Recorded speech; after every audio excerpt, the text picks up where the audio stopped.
Bismillahirrahmanirrahim. Assalamualaikum warahmatullahi wabarakatuh. Alhamdulillahirabbil alamin. Allahumma shalli ala Muhammad wa ala ali Muhammad. Apa kabar teman-teman semuanya? Bertemu lagi dengan saya di channel Mahkota Hati. Seperti biasa saya tetap berdoa kepada Allah Subhanahu wa taala buat teman-teman semuanya. Saya doakan buat saudara-saudaraku semuanya dimanapun kalian berada. Saya doakan semoga hidupnya barokah, berlimpah, kaya. Yang lagi banyak hutang, insya Allah semoga Allah lunaskan hutangnya. Yang lagi banyak hajat, banyak impian, pingin A, pingin B, pingin C, sampai pingin Z, insya Allah saya doakan semoga Allah wujudkan itu semua. Yang penting syaratnya terus berdoa pada Allah, terus berjuang, terus meminta, jangan putus asa. Allah maha mengabulkan. Pelan-pelan kuatkan diri, kuatkan keyakinan, latih diri, latih ibadah, perbaiki pikiran. Insya Allah apa yang menjadi keinginan kita itu insya Allah pasti dikabulkan oleh Allah Subhanahu wa taala. Dan jangan lupa, ini tetap selalu saya ingatkan ya, jangan lupa minta ampunan Allah. Itu yang terpenting ya. Ketika Allah sudah ampuni, insya Allah kehidupan kita itu akan berkah, akan berlimpah, masalah akan diselesaikan. Banyak istighfar, astagfirullah, astagfirullah, banyakin. Insya Allah ketika kita selalu beristighfar kepada Allah, minta ampun, Allah akan berikan solusi dari setiap masalah yang sedang kita hadapi. Jangan lupa bersyukur ya buat teman-teman semuanya. Jangan lupa bersyukur di kondisi apapun, bagaimanapun keadaan kita. Walau saat ini sedang lagi banyak hutang, yuk terus banyak bersyukur. Selalu saja katakan, tulis doa sebanyak, tulis doa terbaik Anda di kolom komentar sebanyaknya. Katakan saja, sudah, jangan pedulikan apa kata orang. Yang penting kita terus berlatih. Allah juga tahu dan Allah pasti melihat bahwa kita pingin sesuatu, kita ingin menjadi orang sukses, kita ingin menjadi orang yang berlimpah. Jadi tuliskan saja yang terbaik, doa-doa yang terbaik. Alhamdulillah ya Allah hutangku lunas, alhamdulillah ya Allah, kata-kata yang baik, doa yang baik. Insya Allah ketika video ini ditonton oleh jutaan orang dan banyak yang mengaminkan, insya Allah itu akan cepat terwujud. Dan salah satu syarat, cara kalau kita ingin hidupnya berlimpah harus banyak-banyak bersyukur. Makanya selalu saya ingatkan, ajak diri saya juga buat teman-teman semuanya, ayo terus kita bersyukur di kondisi apapun. Oke, tetap terus bersyukur ya. Insya Allah hidup kita akan diberkahi oleh Allah Subhanahu wa taala. Baik, sebelum materi seperti biasa, yang ingin bergabung di grup Mahkota Hati silahkan japri nama yang tertera di bawah ini, itu nomor saya. Kemudian kita juga adakan kelas online yang lagi-lagi saya informasikan, yang buat teman-teman semuanya yang ingin dibimbing hutangnya sampai lunas boleh bergabung di kelas online, daftar. Insya Allah kita akan bimbing, kita akan pandu sampai hutang Anda lunas, sampai selesai. Nggak kita lepas, kita nggak ada target 2 bulan 3 bulan, tidak. Insya Allah kita niat bismillah, begitu Anda daftar kelas online, kita masukkan ke grup khusus dan di sana kita akan belajar bersama-sama, doa bareng, kemudian ikhtiar bareng, sama-sama kasih motivasi, belajar menguatkan tauhid. Pokoknya banyak hal. Kita juga bisa belajar dengan kiai saya, guru saya lewat audio call group, materi-materi dan lain sebagainya. Pokoknya insya Allah kita niatkan bismillah, saya dan tim Mahkota Hati insya Allah akan siap mendampingin Anda, teman-teman semuanya yang ingin sampai hutangnya lunas itu ya, insya Allah. Silakan japri ya, itu nomor saya, nanti saya hubungan ke admin. Baik teman-teman semuanya, hari ini saya ingin bahas tentang ya keajaiban ya. Tentunya keajaiban yang banyak diharapkan. Hampir semua orang mengharapkan keajaiban, apalagi ketika kita terdesak masalah hutang ya. Gini, banyak tuh yang bertanya ke saya ya, WA ke saya tuh, Pak Ustadz kenapa ya? Tuh saya melihat testimoni di YouTube, kemudian di grup juga tuh ya, mereka yang mengamalkan sholawat, mereka riyadhah tuh kok keajaiban datang. Sementara saya kok sudah mengamalkan sholawat juga, sudah sampai ribuan, kok keajaiban nggak datang ya? Apa yang salah ya? Mereka amalkan sholawat, saya juga amalkan sholawat, tapi rasanya kok saya nggak dapatkan keajaiban. Mereka kok rasanya gampang banget ya dapatkan keajaiban gitu.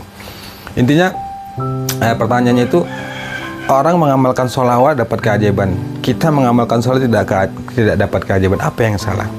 Baik teman-teman semuanya, pahami ini ya. Setiap orang itu punya mental yang berbeda, punya keyakinan yang berbeda, kemudian punya punya rasa yang berbeda. Artinya bisa jadi seseorang yang mengamalkan sholawat itu dia dapat keajaiban, bisa jadi dosanya itu lebih sedikit dibanding dengan kita, itu bisa jadi. Kemudian yang kedua, mungkin rasa yakinnya, rasa melepaskannya, rasa mempercayakan masalahnya ke Allah itu beda dengan kita. Artinya ketika dia mengamalkan sholawat atau riyadhah amalan gitu ya, kemudian dia tanamkan dalam hatinya bahwa insya Allah dia pasrahkan semua urusan sama Allah, dia meyakini bahwa insya Allah lewat riyadhah itu hutangnya lunas, keajaiban datang, kemudian rezekinya lancar dan lain sebagainya. Bisa jadi kitanya kebalikan itu. Kita banyak ngamalin sholawat, banyak beriado, tapi pikiran kita itu bertanya-tanya, melekat itu begini, apa iya ya, dari mana jalannya, apa bisa ya? Itu yang pertama bisa jadi. Atau yang kedua, dosa kita masih banyak gitu loh. Karena saya juga dulu begitu bertanya, saya itu melihat ya di YouTube juga dulu ya, saya lihat kok mereka ngamalkan begini, kok begitu mudah ya dapat keajaiban, sementara saya sudah juga ngamalin itu kok rasanya sudah. Saya kan mulai riyadhah tahun 2012 ya.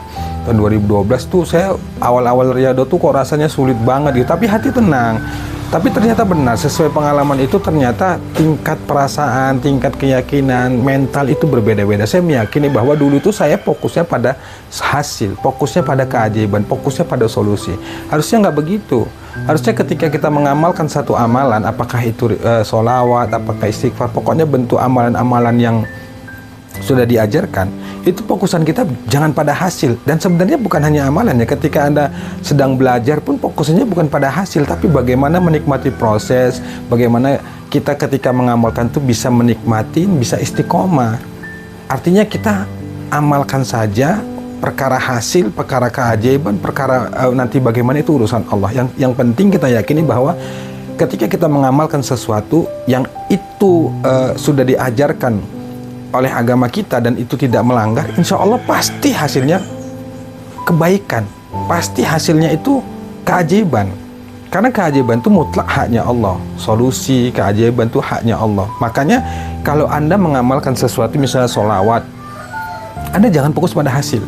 Belajarlah untuk memasrahkan urusan itu kepada Allah. Belajarlah untuk bagaimana memasrahkan hasil yang kita hasil yang sedang kita perjuangkan itu kepada Allah. Artinya Anda amalkan saja, yakini saja bahwa insya Allah dengan amalan yang kita kerjakan ini, misalnya sholawat, lewat wasilah sholawat ini insya Allah keajaiban datang, pertolongan Allah akan datang. Itu saja. Atau bisa jadi lamanya Anda mendapatkan lamanya Allah mengabulkan hajat kita itu bisa jadi Allah ingin memberikan pahala kesabaran dulu kepada kita. Kita dididik dulu supaya nerima, supaya sabar dulu, dan insya Allah dibalik dari kesulitan itu sudah bersanding kebahagiaan, sudah bersanding kemudahan. Gak mungkin kesulitan itu gak ada yang abadi. Insya Allah teman-teman, pasti setiap masalah itu sudah ada jalannya masing-masing. Nah, kalau Anda kepingin sekali dapat keajaiban dalam hal ini, perkaranya masalah hutang ya. Kan ketika kita banyak hutang itu yang kita harapkan adalah keajaiban. Bagaimana ketika kita lagi jatuh tempo ada keajaiban Allah. Nah, kalau Anda ingin mendapatkan keajaiban, syaratnya sabar dan istiqomah. Jangan dipikirkan hasilnya, jangan memikirkan dari mana jalannya, apa iya ya, jangan. Anda jangan fokus pada hasil, tapi Anda fokus bagaimana menikmatin amalan itu supaya Anda bisa merasakan nikmatnya bersolawat, nikmatnya bertahajud, nikmatnya beristighfar. Harusnya begitu. Tapi saya nggak pungkiri juga, karena saya juga mengalami itu ya. Pikiran kita itu juga nggak bisa dibohongin ya. Artinya ketika kita mengamalkan itu pasti terpacu, apalagi melihat testimoni ya, mereka mengamalkan sholawat itu bisa begitu. Terus kita melihat testimoni itu, apalagi langsung bicara gitu dengan orangnya ya, bahwa dia mengamalkan sholawat dapatnya begini. Itu secara nggak sadar terekam dalam pikiran kita bahwa dengan ngamalkan ini bisa begini, dengan ngamalkan ini nanti keajaiban datang, dengan ngamalkan sholawat hutang bisa lunas. Itu terekam dalam pikiran kita, sehingga kadang-kadang kita mengamalkan amalan itu yang ada dalam pikiran kita itu keajaiban, hasil-hasil. Itu yang saya rasakan dulu. Makanya ini mohon maaf ya, makanya saya nggak mau bahas testimoni. Kenapa? Ya cukuplah testimoni itu dijadikan sebagai motivasi saja bahwa sholawat itu manfaatnya banyak loh, bukan hanya bisa melunasin hutang, tapi hati tenang, kemudian kesuksesan, kebahagiaan, rezeki itu bisa kita dapatkan. Cukup itu saja yang kita jadikan sebagai motivasi supaya kita itu bisa rutin dan mendawamkan sholawat gitu. Ya untuk testimoni banyak sih teman-teman yang di kelas online tuh yang mereka sudah merasakan, tapi saya nggak bahas testimoni itu karena kan sudah banyak ya teman-teman yang lain, guru-guru kita yang lain yang membahas tentang testimoni sholawat Jibril, banyak lah kan. Pasti intinya begini, mereka yang mendawamkan sholawat insya Allah hidupnya barokah, mereka yang mendawamkan sholawat insya Allah pasti ditolong sama Allah. Saya cukup begitu aja. Nah buat Anda juga begitu, kalau Anda berharap pada keajaiban, amalkan saja sholawat itu. Kalau Anda melihat testimoni mereka yang mengamalkan sholawat atau mereka yang mengamalkan tahajud, pokoknya riyadhah, mereka dapat keajaiban, Jadikan itu motivasi, karena memang dengan bersolawat, dengan kita mengamalkan sholat tahajud, dengan mengamalkan riyadhah amalan yang lainnya, itu bisa membuat diri kita bahagia dan bisa mendatangkan pertolongan Allah. Cukup sampai segitu. Toh pada hasilnya itu adalah Allah yang tentukan. Tapi percayalah, kalau kita terus rutin mendawamkan istighfar, solawat, sholat dijaga, ibadah-ibadah begitu ya, percaya sama omongan saya, dan saya membuktikan, dan bahkan sudah banyak yang merasakan, dan sudah pasti hasilnya itu kebaikan, dan pasti hasilnya itu ditolong sama Allah gitu, karena Allah yang memerintahkan, mintalah kepadaku pasti akan kukabulkan. Lah kan kita mintanya ke Allah lewat apa? Lewat solawat, lewat sholat tahajud gitu ya. Cuma kadang-kadang kita terlalu memaksa harus sesuai dengan keinginan kita. Nah, itu lagi-lagi yang selalu saya bilang, jangan paksa harus sesuai dengan keinginan kita, nggak bisa. Allah yang tentukan itu semua. Sudah, ikutin saja, nikmatin saja. Kalaupun Anda saat ini sedang tertekan gara-gara masalah atau masalah apapun tuh, oke lah, misalnya masalah utang, ya harus dinikmatin, dan itulah ketetapan Allah, takdir Allah yang harus kita terima. Harus ridho dengan itu semua. Makanya kalau Anda merasa doa Anda belum terkabul, hutang Anda kok nggak selesai-selesai, nggak lunas-lunas, coba cek diri Anda. Diri kita cek, apakah kita sudah ridho dengan ketetapan Allah, sudah terima. Nah, sementara rumus awal untuk bisa lunas hutang itu adalah bukan hanya lunas hutang, semua masalah. Itu rumusnya adalah kita terima dulu, sabar dulu gitu. Terima dulu masalah itu, kita sabar dulu bahwa saat ini kita sedang lagi terpuruk, lagi diuji sama Allah.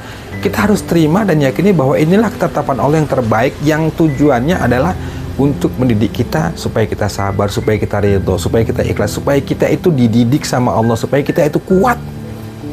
Nanti yang endingnya, yang terakhirnya pasti hasilnya baik dan pasti hasilnya kebahagiaan. Berkali-kali saya sampaikan bahwa setiap masalah itu sudah ada jalannya masing-masing.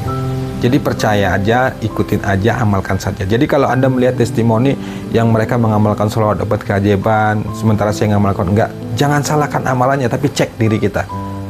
Keikhlasan kita, keyakinan kita, kepasrahan kita pada Allah, keistiqomahan kita, kesabaran kita itu dicek.